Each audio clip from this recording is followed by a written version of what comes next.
Al-Ali, Al-A'la, Al-Muta'al. Di situ tercakup atau terkandung 3 sisi ketinggian dari sisi-sisi ketinggian yang ada. Namun di antara sisi-sisi ketinggian ini, cakupan dari ketinggian Allah Tabaraka wa Ta'ala yang paling utama dan yang paling penting itu ada 3 sisi.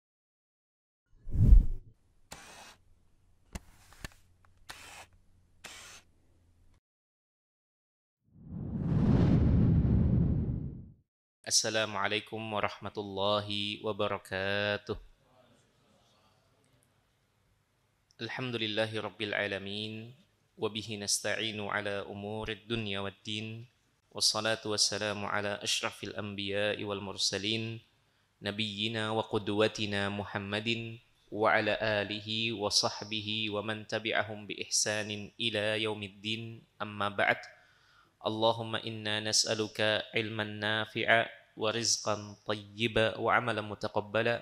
Allahumma ati nufusana taqwaha wa zakkiha anta khairu man zakkaha anta waliyuha wa maulaha.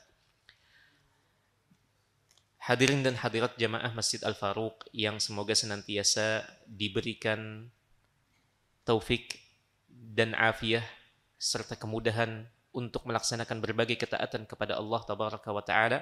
Kita kembali duduk bersama dan dimudahkan untuk membahas malam ini penjelasan tentang Asma'ullahi Al-Husna. Salah satu pembahasan yang agung di mana yang dibahas adalah berkaitan dengan Allah Tabaraka wa Ta'ala, pemilik Asma' Al-Husna tersebut. Jemaah sekalian yang dirahmati Allah, sebelum kita mulai penjelasan 3 nama, kita akan mengambil dan membahas insyaallah ta'ala berdasarkan urutan dari kitab Al-Mukhtasar Al-Asna ini, fi syarhi Asma'illahil Husna ini, ada 3 nama, yang ketiga nama ini berkaitan. Namun sebelum itu, ulun ingin memberikan kepada pian kesempatan untuk menebak apa kiranya yang akan kita bahas malam hari kali ini. Dalam sebuah hadis yang dikeluarkan oleh Imam Ahmad dan juga Imam At-Tirmidzi rahimahullahu ta'ala, Nabi SAW sebagaimana diceritakan oleh Imran bin Husain Al-Khuzai. Jadi salah seorang sahabat Nabi SAW, namanya Imran. Beliau punya bapak namanya Husain. Imran bin Husain radhiyallahu ta'ala anhu ini menceritakan sendiri apa yang terjadi antara Nabi SAW dengan bapaknya yang waktu itu belum masuk Islam. Jadi bapaknya ini, bapaknya Imran yang bernama siapa tadi? Husain. Ini pernah diajak dialog oleh Nabi SAW terkait sesembahan atau Tuhan yang disembahnya.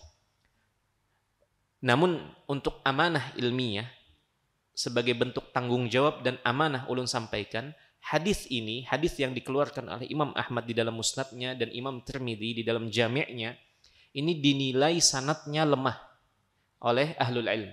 Di antaranya Syekh Al-Albani rahimahullahu ta'ala, beliau melihat atau memandang hadis ini lemah. Namun bisa digunakan untuk memperkuat hadis-hadis yang lain. Hadis-hadis yang akan kita bacakan pada kesempatan malam ini. Jadi Nabi SAW pernah bertemu dengan bapaknya Imran ini yang bernama Husain ini. Kemudian Nabi memanggil dan menyapanya. Kemudian Nabi melontarkan sebuah pertanyaan yang cukup membuatnya terkaget-kaget. Kata Nabi SAW, "Ya Husain, wahai Husain, kam ilahan atau kam ta'budul yawma ilahan?" Hari ini berapa banyak Tuhan yang engkau sembah? Karena budaya atau kebiasaan masyarakat jahiliyah bangsa Arab pada masa itu, mereka punya banyak Tuhan. Punya banyak Tuhan. Maka orang ini, Husain ini menjawab, sab'ah, kata dia. Ada 7 Tuhan yang disembahnya. Kemudian ia merinci. Padahal Nabi tidak menanya lebih jauh, tetapi ia merinci sendiri. Dia dengan bangga mengatakan 7. Sittatun fil ardi wa wahidun fis sama. Ada 6 Tuhan di bumi yang kusembah dan kuagungkan, dan ada 1 yang di langit. Ini siapa yang mengatakan? Husain, yang dalam keadaan belum beriman kepada Allah tabaraka wa ta'ala. Ia mengakui dia punya Tuhan banyak. Ada 6 yang disembah dan diagungkannya di bumi, dan ada 1 yang di langit. Maka dari sini Nabi SAW melontarkan pertanyaan yang berikutnya, yang kedua. Dari 7 Tuhan yang engkau sembah ini, yang engkau agungkan dan engkau puja ini, mana Tuhan yang engkau selalu mengadu kepadanya kalau engkau mendapatkan kesulitan atau musibah atau petaka atau hal-hal yang engkau rasakan sulit untuk dihadapi? Maka langsung dijawab tanpa ragu oleh Husain ini. Ia mengatakan alladzi fis sama. Tuhan yang ada di langit. Tuhan yang ada di langit. Maka Nabi SAW mengatakan kepada Husain ini, kata Nabi SAW, cobalah engkau masuk ke dalam Islam, dan kita hanya menyembah kepada Tuhan yang di atas langit sana saja. Karena engkau sendiri pun menyadari kalau dapat musibah, kalau dapat kesulitan, engkau segera mengadunya kepada yang mana? Kepada yang di langit, bukan kepada yang di bumi ini, yang berjumlah 6 ini. Jemaah sekalian yang dirahmati Allah, kemudian Nabi menawarkan Islam kepada Husain ini, dan juga menawarkan untuk diberikan amalan doa kalau Husain ini masuk ke dalam Islam, sekira ia tetap terjaga ke dalam akal sehat pikirannya. Nabi kemudian mengatakan, kalau seandainya engkau masuk ke dalam Islam, maka aku akan ajarkan kepadamu 2 kalimat atau 2 doa yang di situ engkau berdoa kepada Allah dengan doa ini. Ada yang tahu doanya? Atau ada yang pernah mengamalkan doanya? Allahumma alhimni rushdi. Penggalan berikutnya, waqini syarra nafsi. Ya Allah, ilhamkan, tunjukkan kepadaku rushdi, akal sehatku, untuk melihat mana yang baik, mana yang buruk, mana yang berkaitan dengan syariat ini, mana yang di luar dari syariat ini tetapi dikerjakan. Allahumma alhimni rushdi waqini syarra nafsi. Ya Allah, lindungi aku dari keburukan diriku sendiri. Dari keburukan diriku sendiri. Baik, ini kisi yang pertama. Kisi yang kedua. Imam Malik bin Anas rahimahullahu ta'ala, satu dari 4 imam besar umat Islam. Salah satu dari imam mazhab fikih yang terkenal, mazhab Maliki. Di antara ucapan beliau yang terkenal adalah terkait ketika beliau ditanya tentang istiwanya Allah tabaraka wa ta'ala di atas arsy. Tetapi bukan itu yang hendak kita angkat. Ada perkataan beliau yang lain yang tidak kalah masyhurnya, tetapi ini lebih masyhur di kalangan para penuntut ilmu, bukan di kalangan orang-orang awam. Beliau suatu hari pernah mengatakan, Rabbuna azza wa jalla fis sama. Tuhan kita ini azza wa jalla itu ada di atas langit. Wa ilmuhu fi kulli makan. Dan ilmunya, adapun ilmu Allah tabaraka wa ta'ala itu di semua tempat. La yakhfa alaihi syai'un. Tidak ada satupun yang luput dari ilmu Allah tabaraka wa ta'ala. Mau dibuncuk mana saja, Allah pasti mengetahuinya. Pasti sampai ke situ ilmu Allah tabaraka wa ta'ala. Adapun Allah tabaraka wa ta'ala di mana? Allah fis sama, kata Imam Malik rahimahullahu ta'ala.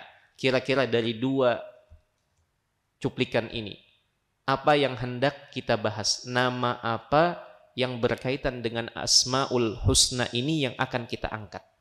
Kira-kira. Hah? Masya Allah. Fatahallahu alaikum. Jazakumullahu khairan. Benar.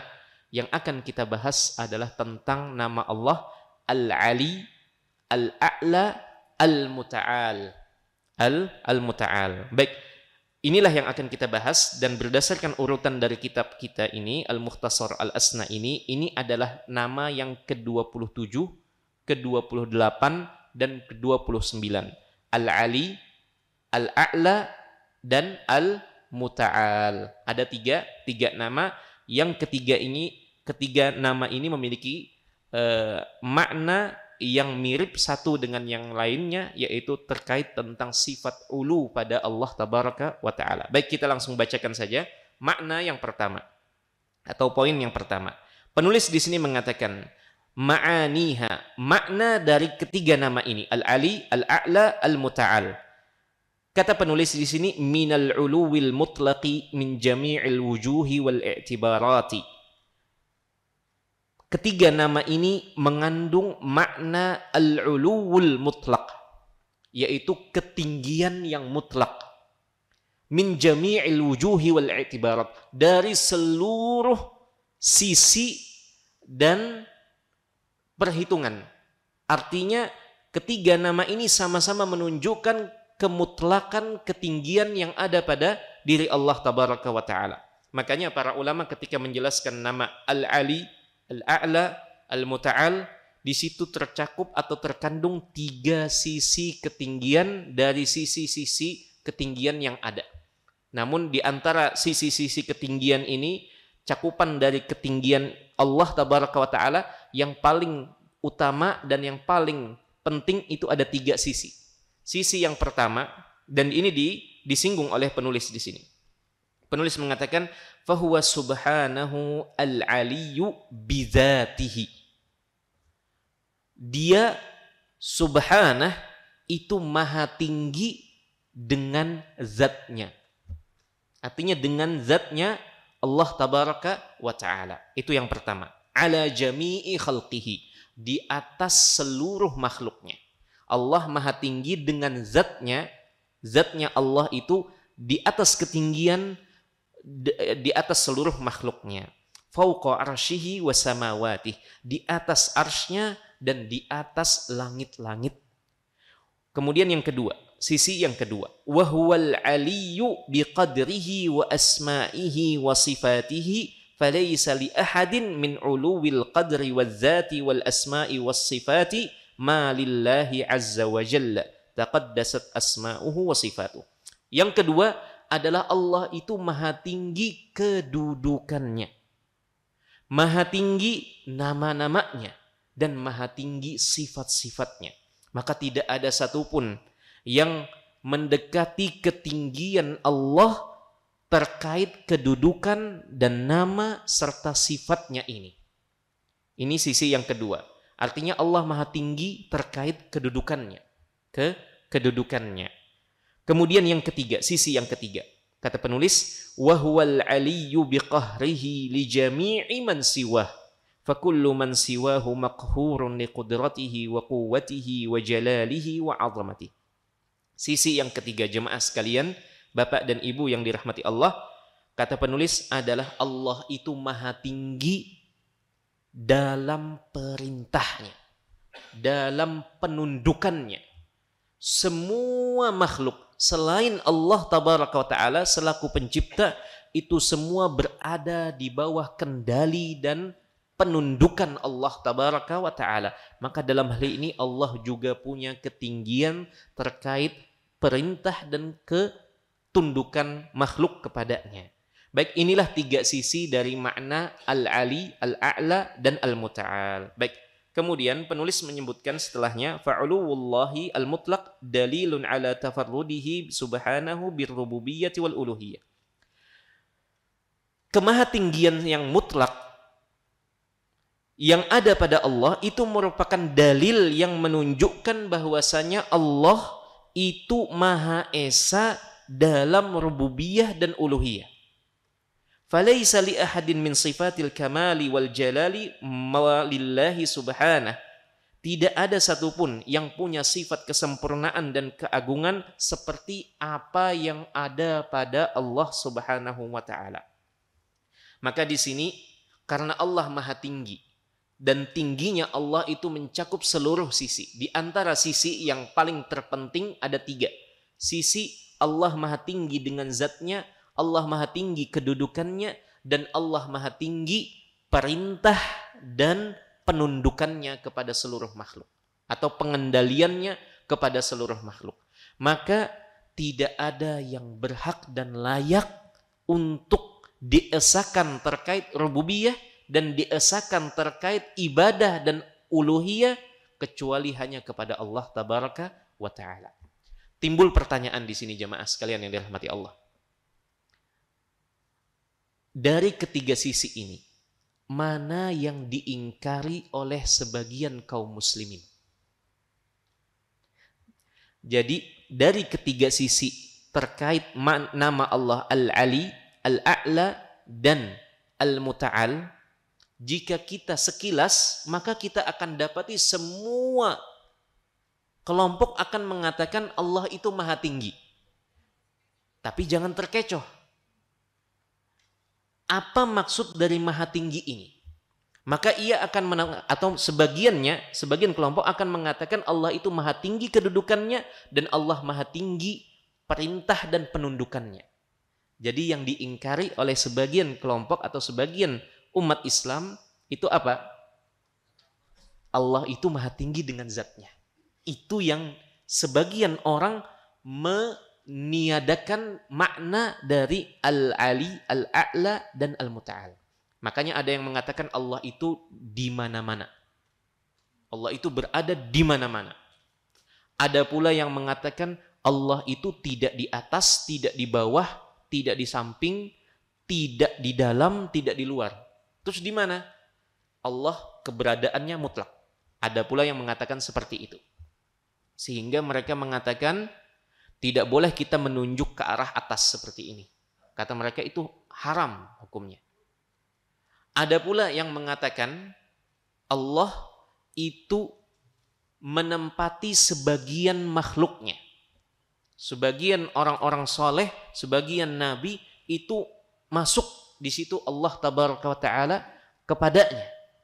Ada yang mengatakan dalam seluruh waktu, ada yang mengatakan dalam sebagian waktu. Dan ini adalah perkataan-perkataan yang meniadakan makna yang pertama tadi. Yang paling utamanya tadi. Yaitu Allah Maha Tinggi dengan zatnya. Adapun makna yang kedua dan ketiga itu hampir diakui dan disepakati oleh semua kelompok yang ada. Mereka mengatakan, kami mengatakan makna dari Allah Al-Ali Maha Tinggi, kami meyakini Allah itu Maha Tinggi. Tapi tidak hanya sampai di sini. Apa maksud dari Maha Tinggi di sini? Mereka mengatakan Allah itu Maha Tinggi kedudukannya. Allah itu Maha Tinggi nama-namanya. Allah itu Maha Tinggi sifat-sifatnya. Allah itu Maha Tinggi perintah dan penundukan serta kontrolnya kepada seluruh makhluk. Terus kalau antum tanya, apakah Allah Maha Tinggi dengan zatnya? Ia mengatakan, oh ini sebentar. Kalau ini berbeda. Menurut kami, kata mereka, Allah itu berada di mana-mana. Dalilnya begini. Yang jelas, ini adalah peniadaan dari makna terpenting dari Al-Ali. Baik, jemaah sekalian yang dirahmati Allah, itu terkait poin yang pertama yang dibawakan oleh penulis di sini. Baik, poin yang kedua yang berikutnya adalah tentang jejak dari ketiga nama ini, Al-Ali, Al-A'la, dan Al-Muta'al. Baik, kata penulis di sini, tatajalla fi raf'il ibadi aydiyahum wa absarahum ila as-sama'i jihatal ulu atau jihatil ulu. Itu sangat nampak sekali. Tanpa susah payah kita mencari dan meneliti hal ini. Dari mana? Dari bagaimana hamba-hamba ini menengadahkan tangan dan mengangkat tangan ke arah mana? Ke arah mana? Ke arah atas. bukan ke arah samping, bukan ke arah bawah, tetapi hamba-hamba ini mereka secara otomatis dan naluriah mereka akan mengendegahkan tangan kepada Allah. Baik, sebagian akan berargumen itu karena diajarkan dan diperintahkan oleh Nabi SAW. Baik, diganti. Kata penulis di sini juga menyebutkan juga kenapa sebagian orang walaupun tidak masuk ke dalam agama Islam, mereka matanya itu mengarah ke atas langit. Ketika contoh misalkan ada yang hobi bola, nonton bola di sini. Misalkan ketika ada yang mencetak gol dan bola, itu tangannya gimana? Gini, terus matanya juga ke atas. Iya kan? Itu dari mana munculnya? Apakah pemain-pemain bola itu mendengar hadis-hadis Nabi SAW? Tidak. Itu adalah naluriah yang ditanamkan ketika Allah menciptakan manusia atau makhluknya. Makanya ketika seorang sedang bersedih, seorang sedang menemui kesulitan, ia pasti mengarah ke langit. Mengarah ke langit. Memandang ke arah atas. Baik, ini kata penulis, itu merupakan salah satu pengaruh dan jejak dari nama Allah Al-Ali, Al-A'la, Al-Muta'al. Baik, nanti akan dikuatkan dari dalil yang lain yang juga akan dibawakan oleh penulis di sini, yang di situ sangat jelas dan gamblang Nabi SAW terkait kemahatinggian Allah ini. Kemudian penulis di sini mengatakan yad'una rabbahum. Mereka mengangkat kedua tangannya melihat ke arah atas, mereka berdoa dan meminta kepada Tuhan mereka. Wa yarjuna rahmatah, dan mereka mengharapkan rahmatnya. Wa yas'aluna hawaijahum, dan mereka mengutarakan hajat-hajat mereka. Wa yantaziruna al-khaira wal rizqa wal faraja minhu ta'ala, dan mereka menunggu kedatangan kebaikan, rizki dan jalan keluar dari Allah Subhanahu wa taala. Wa hum yatatalla'una ila jihatil 'uluwi fis sama'i bimuqtada fitratihimul lati fatarahumullahu 'alaiha. Dan kata penulis menegaskan, memberikan statement bahwasanya hamba-hamba Allah ini, baik hamba yang taat maupun yang belum taat, mereka semua memiliki kecenderungan dan kecondongan kepada sisi yang tinggi di arah langit, dan itu terjadi karena adanya fitrah yang Allah tanamkan kepada diri manusia masing-masing. Makanya ketika Nabi Musa alaihissalam mengajak Fir'aun untuk menyembah Allah tabaraka wa ta'ala, Nabi Musa alaihissalam walaupun tidak disebutkan, Nabi Musa alaihissalam menyampaikan kepada Fir'aun bahwasanya Tuhannya itu berada di langit. Apa bukti Fir'aun mendapatkan info, mendapatkan pesan telah sampai dari Nabi Musa alaihissalam kepada dirinya? Buktinya ia memerintahkan pembantunya atau perdana menterinya yang bernama Haman. Wahai Haman, bangunkan aku bangunan yang tinggi. Fa'attali'a ila ilahi Musa, agar aku dapat menengok benar apa tidak ada Tuhannya Musa di atas ini. Itu apa? Itu Fir'aun. Fir'aun. Artinya hal ini disampaikan oleh para nabi dan para rasul, tidak hanya Nabi SAW. Baik, makanya kata penulis di sini wadzalika limastaqarra wartakaza fi fitrahim, dan itu merupakan hal yang tertanam dan tertancap kuat di dalam fitrah masing-masing. Bi annallaha jalla sya'nuhu fis sama'i fawqal arsy, karena Allah itu berada di atas arsy-Nya dan di atas langit sana. Wa anna matalibahum wa raghaibahum wa ma yantazirunahu minal faraji wal rizqi wal khairi innama yatanazzalu alaihim min jihatil uluwi minas sama'i min indihi. Dan bahwasanya segala permintaan kita, segala harapan kita yang kita tunggu kedatangannya, kita tunggu rizki, kita tunggu kebaikan, kita tunggu jalan keluar dari setiap masalah yang kita hadapi, itu semua kita tunggu datangnya dari arah langit. Makanya Allah Tabaraka wa Ta'ala berfirman dalam surat Az-Zariyat, kata penulis, ayat 22 dan 23, wa fis samai rizqukum wa ma tu'adun. Dan di langit sana ada rizki kalian dan apa yang dijanjikan kepada kalian. Jadi rizki kita itu datangnya dari arah langit, dari Allah Tabaraka wa Ta'ala. Fa wa rabbis samai wal ardi innahu lahaqqun mithla ma annakum tantiqun. Demi Tuhan penguasa dan pemilik langit dan bumi, itu semua sungguh benar, sungguh hak. Baik, jemaah sekalian yang dirahmati Allah, itu poin yang kedua. Poin yang kedua. Poin yang ketiga, di sini hanya disebutkan ada 3 poin saja. Hanya 3 poin saja. Entah itu karena kesalahan atau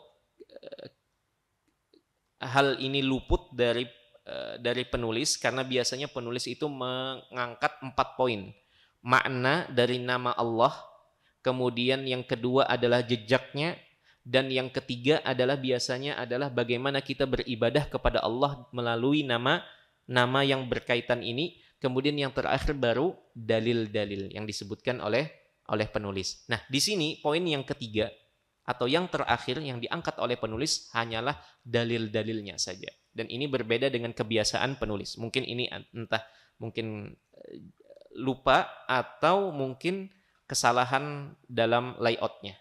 Baik, jemaah sekalian yang dirahmati Allah, kita langsung saja dalil-dalil yang menyebutkan dan menetapkan nama-nama Allah Al-Ali, Al-A'la, dan Al-Muta'al. Baik, sebelumnya perlu disampaikan bahwasanya nama Allah Al-Ali itu disebutkan sebanyak 8 kali di dalam Al-Quranul Karim. 8 kali.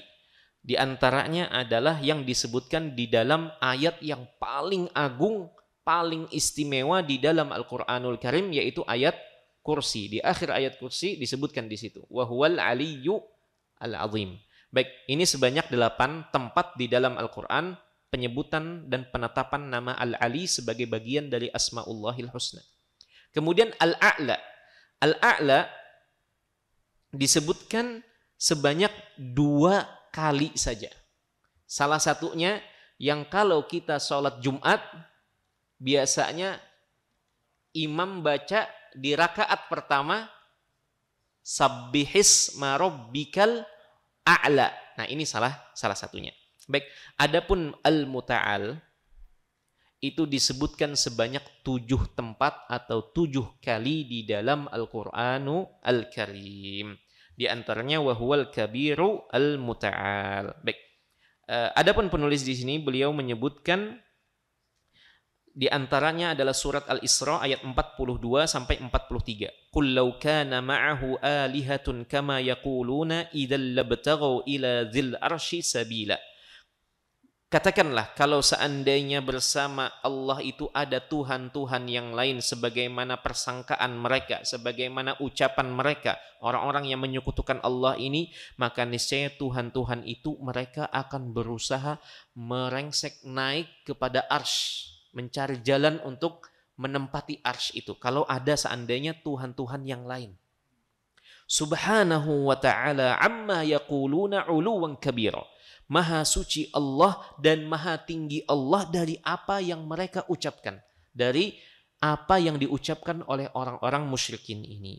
Dan banyak sekali dalil-dalil yang menunjukkan tentang kemahatinggian Allah. Makanya Imam Az-Zahabi rahimahullahu ta'ala, kami tadi sore sempat baca referensi terkait kemahatinggian Allah ini, dan biasanya salah satu referensi yang terpenting ketika membahas tentang kemahatinggian Allah ini yang paling atau termasuk yang paling lengkap bahasannya adalah punya Imam Az-Zahabi rahimahullahu ta'ala yang berjudul Al-Uluwu lil Aliyyil Ghaffar. Di situ lengkap sekali Imam Zahabi mengumpulkan tiga bagian.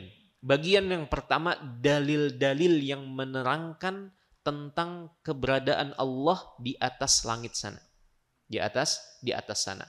Dikumpulkan semua ayat Al-Qur'anul Karim yang menunjukkan hal itu. Jadi banyak sekali Imam Zahabi di bagian pertama kitabnya beliau sebutkan semua ayat Al-Quran yang berkaitan dengan kemahatinggian Allah. Kemudian bagian yang kedua adalah tentang hadis-hadis Nabi Sallallahu Alaihi Wasallam dikumpulkan semua sama Imam Zahabi rahimahullahu taala. Dan yang bagian yang ketiga, dan ini termasuk yang paling panjangnya dan paling banyaknya, adalah beliau kumpulkan semua perkataan para salaf rahimahumullahu ta'ala dan para imam terkenal kaum muslimin terkait tentang keberadaan Allah di atas sana. Beliau kumpulkan perkataan mulai dari diurut dari perkataan para sahabat Nabi Sallallahu Alaihi Wasallam, kemudian melanjut kepada perkataannya murid-murid sahabat yaitu para tabi'in, berlanjut ke generasi setelahnya, berlanjut ke para imam-imam yang disebutkan juga para imam ini bukan orang-orang sembarangan. Dikatakan atau disematkan oleh Imam Az-Zahabi rahimahullahu ta'ala, ini orang yang paling alimnya di daerah Rai, ini orang paling alimnya di daerah Khurasan, ini orang paling alimnya di daerah ini, mengatakan ini.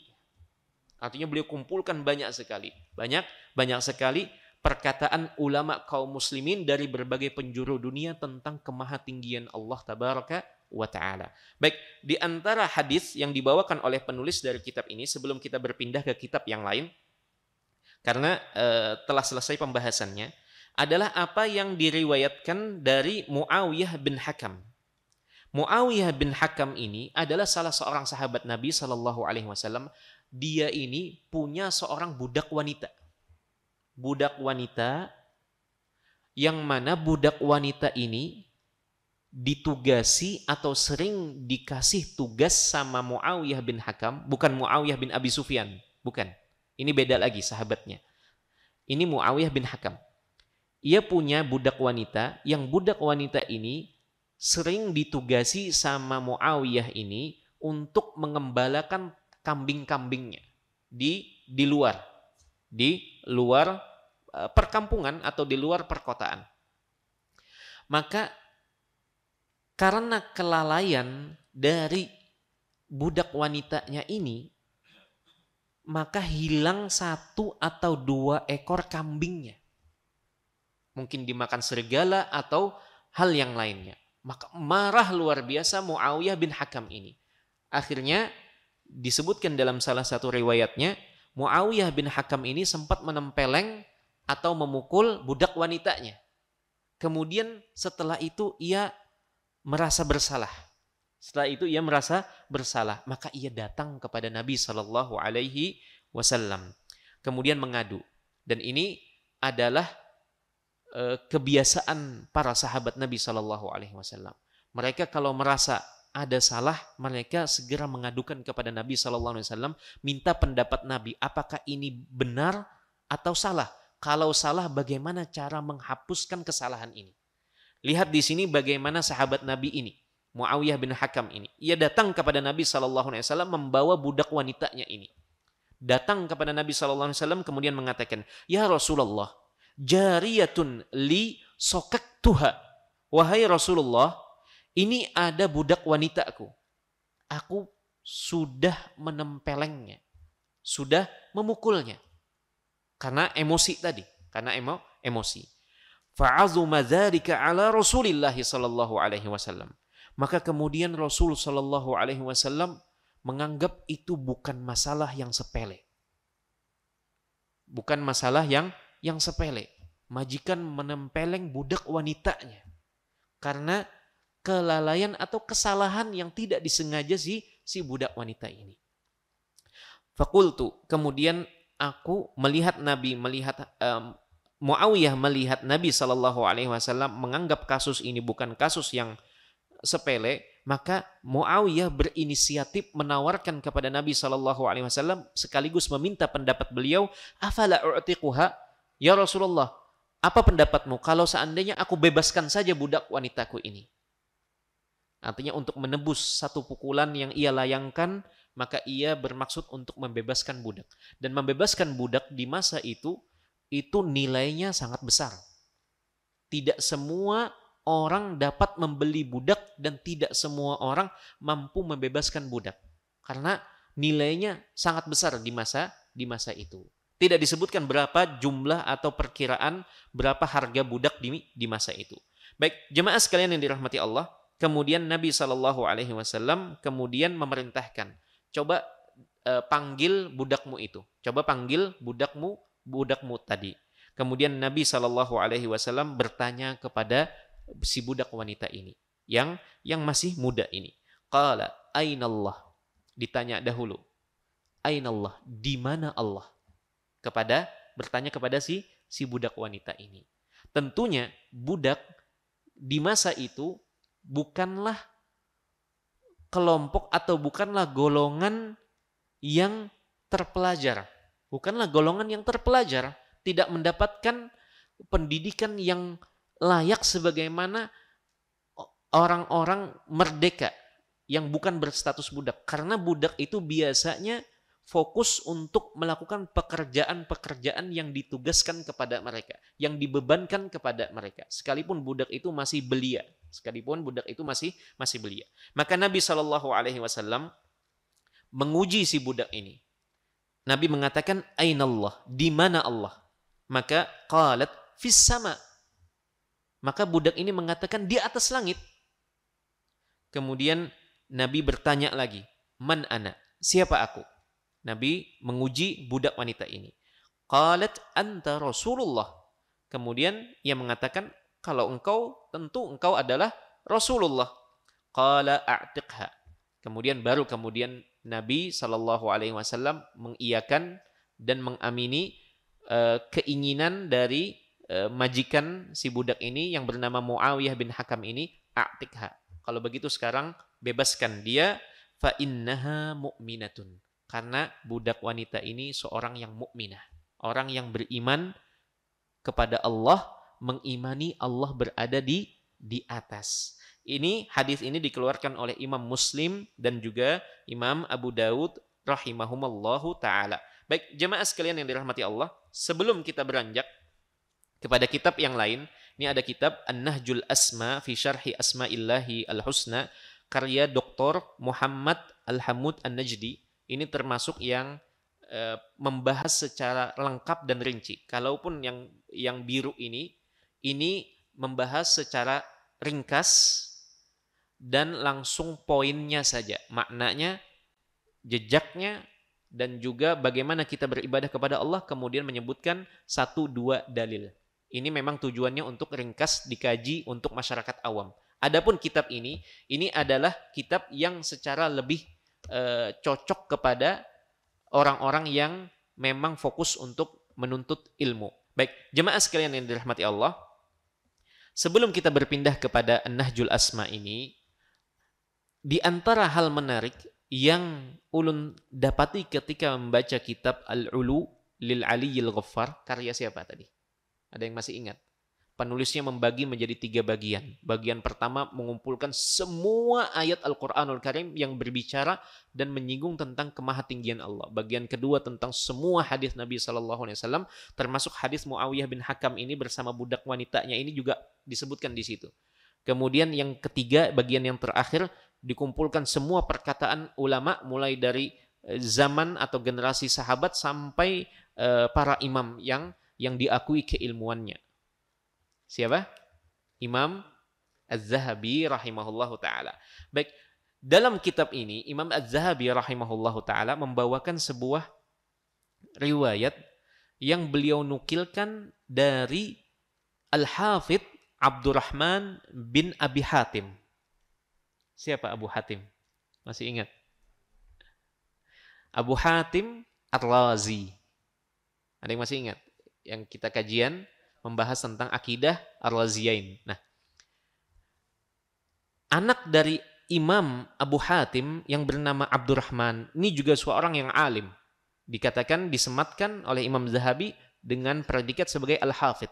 Orang yang pakar terkait hadis-hadis dan periwayatan hadis. Baik, Imam Abdurrahman atau Al-Hafidh Abdurrahman bin Abi Hatim meriwayatkan dari bapaknya.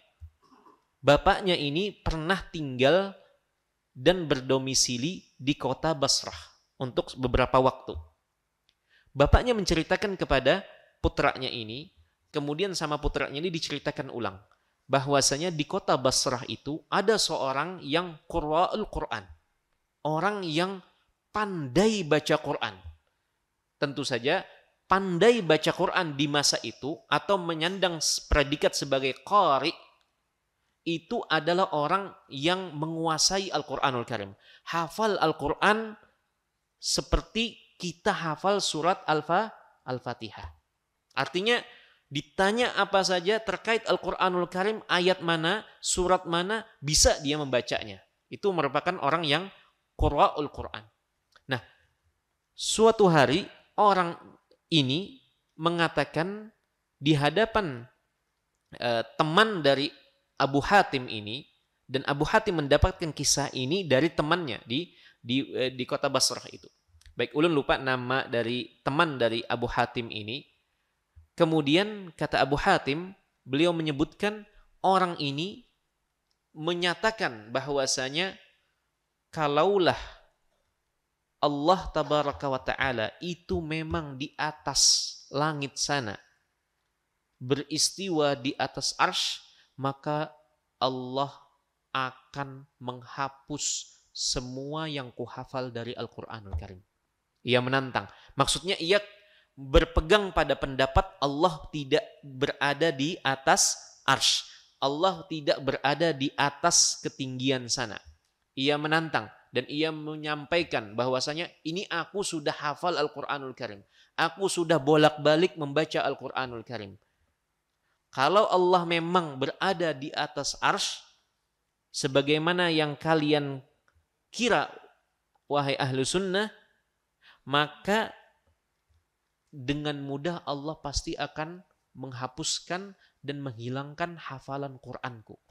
Dan orang ini terkenal kuat hafalan Qur'annya. Terkenal kuat dan paham qiraat Al-Quranul Karim. Maka besoknya orang ini seperti biasa, ia hendak mengimami dan membacakan Al-Quranul Karim kepada orang-orang. Maka ketika ia baru saja membaca surat Al-Fatihah, tidak hafal sama sekali. Ia baca Alhamdulillahi Rabbil Alamin Ar-Rahmanir Rahim Maliki Yaumiddin. Ia sudah tidak hafal, berhenti sampai di situ. Tidak hafal, berhenti sampai di situ. Dalam riwayat yang lain disebutkan, ada versi yang lain, versi yang lebih lengkap disebutkan, masih di kitab Imam Zahabi ini, disebutkan setelah itu, setiap ada yang bertanya tentang ayat Al-Quran kepada orang ini, ditanya. Dan ayatnya adalah ayat-ayat yang pendek, yang anak kecil sudah hafal. Gitu. Anak kecil sudah hafal. Ia hanya mengatakan ma'ruf, ma'ruf, ma'ruf. Itu diketahui, tetapi ia membacakan tidak bisa lagi. Ia membacakan tidak bisa lagi. Dan ini adalah kisah yang diangkat oleh Imam Az-Zahabi rahimahullahu ta'ala terkait di dalam kitabnya Al-Ulu lil Aliyyi Al-Ghaffar yang dibawakan oleh Imam Abu Hatim Ar-Razi yang disampaikan kepada putranya yaitu Al-Hafidh Abdurrahman. Baik, sebelum kita lanjut, ulun ingin meralat, tadi ada yang salah. Bahwasanya penyebutan nama Al-Ali itu sebanyak 8, kemudian Al-A'la sebanyak 2 kali, dan Al-Muta'al itu tadi ulun sebut 7, itu khilaf, itu salah. Ulun keliru, di situ sebenarnya yang benar adalah 1 kali saja di dalam surat Ar-Ra'd ayat yang 9, ayat ke-9. Baik, kita lanjutkan. Kemudian disebutkan di sini bahwasanya ayat-ayat Al-Qur'anul Karim dan juga hadis-hadis Nabi SAW yang menerangkan dan menetapkan bahwasanya Allah Tabaraka wa Ta'ala itu berada di atas ketinggian sana, itu banyak dan beragam bentuk pendalilannya, beragam bentuk dan model pendalilannya. Di antaranya disebutkan adalah terkait istiwa Allah Tabaraka wa Ta'ala.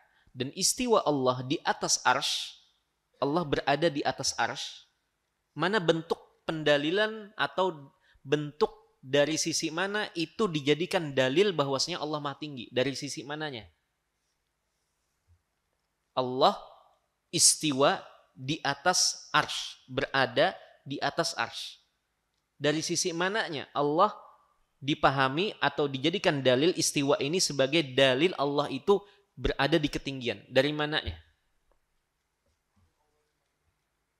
Dari berdasarkan hadis Nabi yang lain bahwasanya arsy itu adalah makhluk Allah yang paling tinggi, paling besar, yang menjadi atap seluruh makhluk. Apabila Allah tabaraka wa ta'ala menerangkan dirinya berada di atas arsy, artinya Allah berada di atas seluruh makhluk. Ini bentuk dalil yang pertama. Disebutkan di sini bahwasanya di dalam 7 tempat di dalam Al-Quran Allah menyebut dirinya beristiwa di atas arsy. Baik, itu bentuk yang pertama. Bentuk yang kedua, ini masih dari ayat-ayat Al-Quranul Karim. Bahwasanya Allah menerangkan bahwa Jibril alaihissalam dan malaikat-malaikat lainnya itu turun dan juga naik kepada Allah tabaraka wa ta'ala. Turun dan naik ini itu menunjukkan Allah tabaraka wa ta'ala berada di atas. Baik, yang ketiga. Itu dalilnya diantaranya adalah dalam surat Al-Ma'arij ayat 3 sampai 4. Kemudian disebutkan juga dalam surat Al-Qadar ayat 4. Biasanya di dalam atau di bulan Ramadan biasanya terkait surat Al-Qadar ini. Ada yang hafal? Inna anzalnahu fi lailatul qadar. Yang tadi kita sebutkan, Jibril dan malaikat-malaikat itu turun dan naik kepada Allah tabaraka wa ta'ala dalam surat Al-Qadar. Tatanazzalu atau tanazzalul malaikatu warruhu fiha biidzni rabbihim min kull. Tatanazzal, turun. Makanya Lailatul Qadar atau malam terjadinya Lailatul Qadar, para malaikat itu turun. Juga Jibril membersamai turunnya para malaikat. Baik, itu bentuk yang kedua. Bentuk yang ketiga adalah terdapat sejumlah ayat yang menerangkan Allah tabaraka wa ta'ala menurunkan malaikat untuk membawa wahyu dari langit kepada siapa yang dikehendaki oleh Allah dari kalangan manusia yang terpilih sebagai seorang nabi dan rasul. Bukan dari arah seperti ini, bukan dari bawah ke atas, tapi dari atas membawa wahyu. Malaikat ini membawa wahyu turun ke bumi. Ini menunjukkan dari mana sumber wahyu itu yang dibawa oleh malaikat. Dari atas. Baik, yang keempat, Allah tabaraka wa ta'ala menyebutkan dalam surat Fatir ayat yang ke-10, ilaihi yas'adul kalimut tayyibu wal amalus salihu yarfa'uh. Kepadanya lah perkataan yang baik dan amal soleh itu naik. Naik di sini apa dipahami secara bahasa? Naik ke atas. Tidak ada yang mengatakan naik ke bawah. Tidak ada. Nah, ini adalah bentuk yang keempat. Bentuk yang kelima. Bentuk yang kelima yang ini juga sulit untuk ditolak.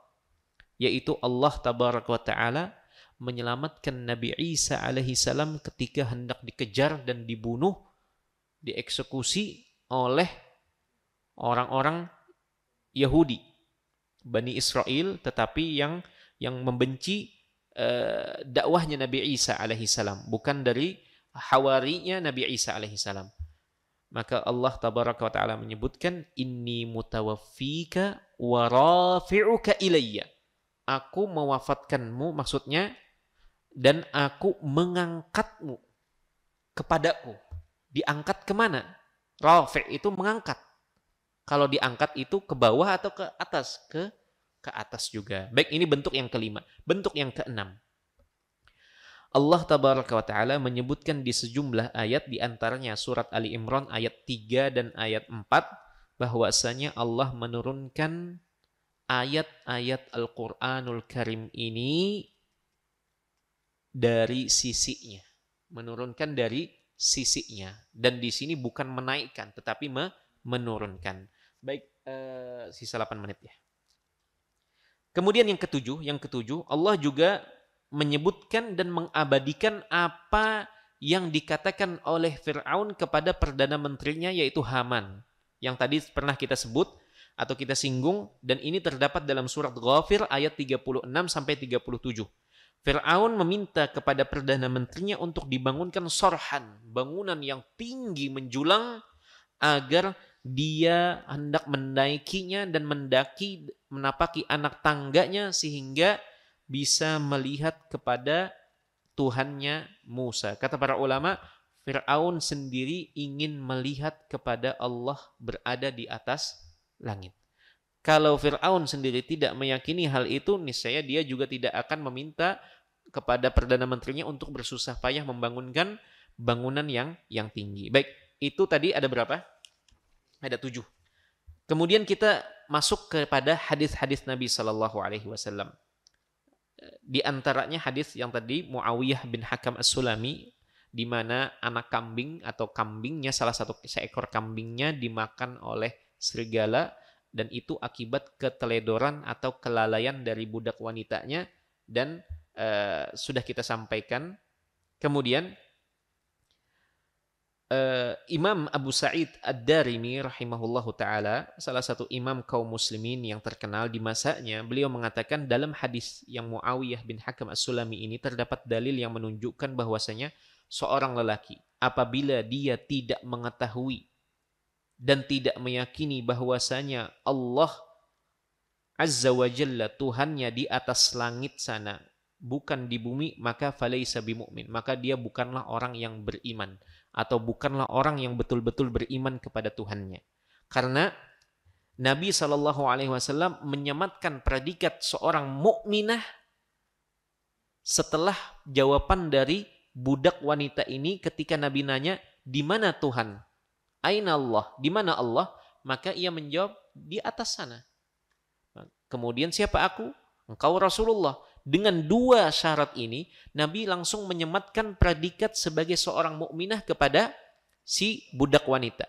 Mafhum kebalikannya, apabila ia tidak menjawab bahwasanya aku tidak tahu Tuhan di mana, atau aku tidak tahu apakah Tuhan di atas atau di bumi, maka predikat sebagai mukminah ini tidak datang kepada si budak wanita ini. Baik. Kemudian bentuk yang kedua, jemaah sekalian yang dirahmati Allah, bentuk yang kedua dari hadis-hadis Nabi Shallallahu Alaihi Wasallam, dan ini termasuk dalil atau bentuk dalil yang menunjukkan Allah itu berada di atas, yang sulit dipatahkan.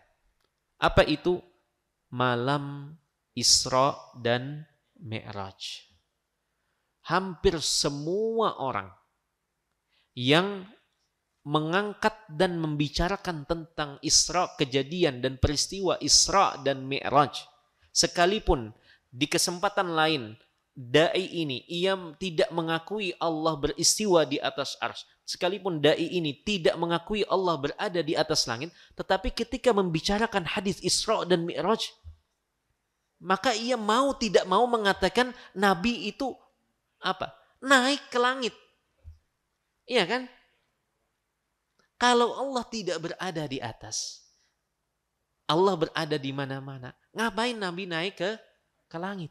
Nah, itu makanya terjadi kontradiktif yang sulit. Kontradiktif yang sulit.